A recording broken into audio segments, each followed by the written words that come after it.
Morning guys, kamusta kayong lahat? Araw na naman pala ng Sunday ngayon at wala tayong pasok. Grabe na magpabango yan, parang pupunta lang ng party. Amoy pukpuka na boy. Joke lang po. Lalabas pala tayo ngayon guys para samahan yung isa nating kababayan, no? Para magpagupit sa mga kababayan din natin. Grabe ba naman itsura niyan? Parang si Paolo Contes lang Parang mamalimos lang sa labas. Pugoy yarn.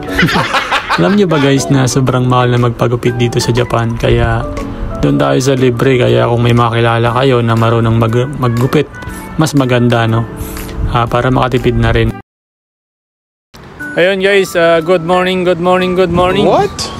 At kamusta? At ngayong araw pupunta tayo ngayon sa tropa nating mga Pinoy, no? At para magpagupit yung kasama natin, sasamahan lang natin. At siyempre mahal naman talaga magpagupit na dito sa Japan. Kaya kung may mga kilala kayo or may mga kaibigan kayong marunong magupit, doon na lang talaga kayo guys, no?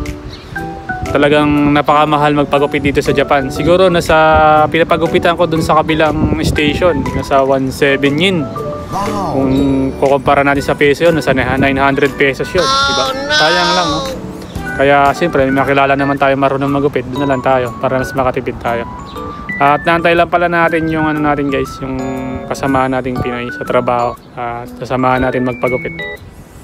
Yun. At medyo maganda ng panahon ngayon, kaya hindi masyado malamig. Sakto lang. Kasama natin yung ano natin. Yan, yung baby bike natin. Para mas mabilis tayo makarating.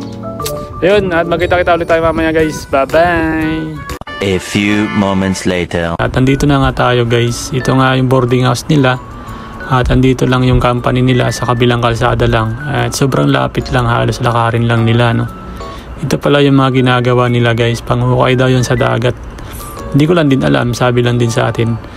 Ito din maganda pag may mga ganitong company guys, no? Hindi na silba. Hindi mo na kailangan sumakay at mamasahe. At kahit alanganing oras mo, no? Okay lang, halos lakarin mo lang.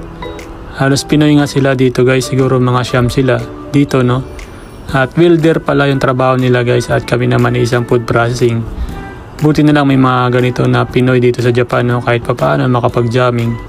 At maiwasan na rin yung lungkot. Basta importante, pakasamahan mo lang sila para sama-sama tayong masaya ba. Yung iba kasi hindi nagkakasundo dahil nga hindi talaga maiwasan yung guys, no? Meron talaga may mga ganitong pangyayari dito sa Japan. At siyempre Pinoy tayo. At alam din naman ng mga kababayan natin yan. O paano guys, hanggang dito na lang ulit yung video natin, and maraming salamat sa panonood nyo. Diyan bye bye!